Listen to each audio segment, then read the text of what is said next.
Sziasztok! Ma megint egy nyújtógyakorlatot hoztam nektek, ezt viszont most fekve kell végezni, úgyhogy azok, akik munkahelyen szeretnék gyakorolni ezt a gyakorlatot, azok nem fogják tudni, hiszen le kell feküdni. Ha lehetőséged van, akkor a munkahelyen feküdj le a földre és csináld. Ülő betegeknél, vagy ülő munkát végzőknél fontos ez a feladat, illetve azoknál, akik a derekukat fájlalják, illetve derékfájásnál, vagy azoknál a problémáknál, amikor derékból oldalra kisugárzó fájdalom van, és mondjuk lemegy a hátsó combba.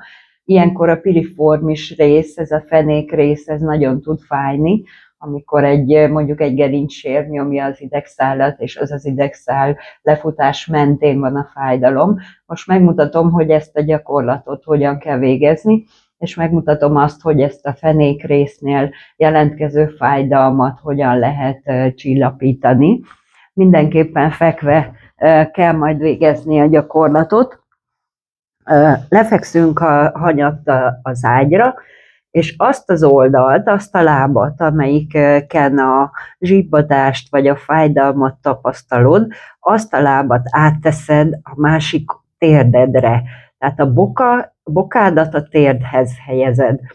És amikor ez megvan, akkor a jobb kezedet, mert most én a jobb lábammal csinálom, a jobb kezedet leteszed a földre, és próbálsz, vagy az ágyra, és próbálsz támaszkodni. Nagyon fontos, hogy a derék az mindig lent maradjon a földön, tehát nem fogod elfordítani oldalra a derekadat, semmelyik oldalra, hanem lent marad a földön, mint egy szorítsd oda a földhöz. És megfogod a bal kezeddel, ugye nekem most a jobb lábam van fönn, megfogod a bal kezeddel a térdedet, és elkezded szép lassan húzni bal oldalra a jobb lábodat.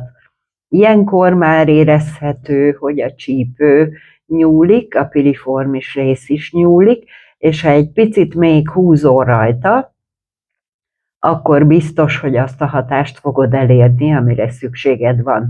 Ez nagyon fontos, hogy nem rángatjuk a térdet, nem mozgatjuk erősen a térdet, hanem csak nagyon lassú mozdulatokkal.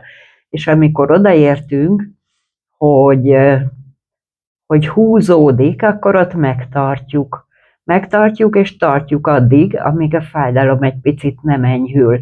Néha lehet visszaengedni egy kicsit, és néha újra ráhúzol.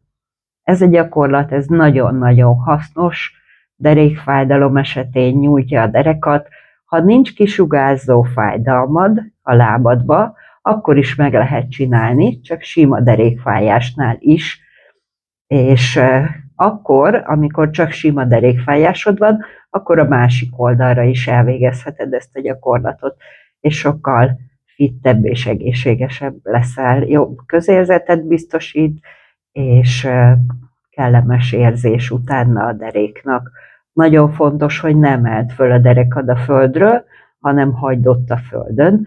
Ezt 15-20 alkalommal is meg lehet csinálni egyszerre, hogy 10-15-öt húzol rajta jobbra-balra, és ezzel hatékonyan tudod nyújtani a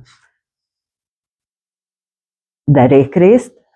Ami nagyon fontos, hogy ezt a gyakorlatot ne végezzék azok, akik csípőprotézis műtétre várnak, illetve 2,5-ös csontritkulásnál sem szabad végezni ezt a gyakorlatot. Nagyon fontos, hiszen a csípő csontjait ezzel nagyon leterheled, és hogyha ilyen problémád van, akkor ezt a gyakorlatot ne végezd, illetve konzultálj gyógytornásszal.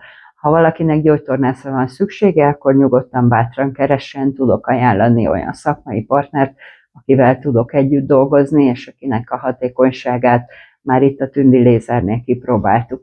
Köszönöm a figyelmet, már ennyi volt a derékgyakorlat. Sziasztok, szép napot!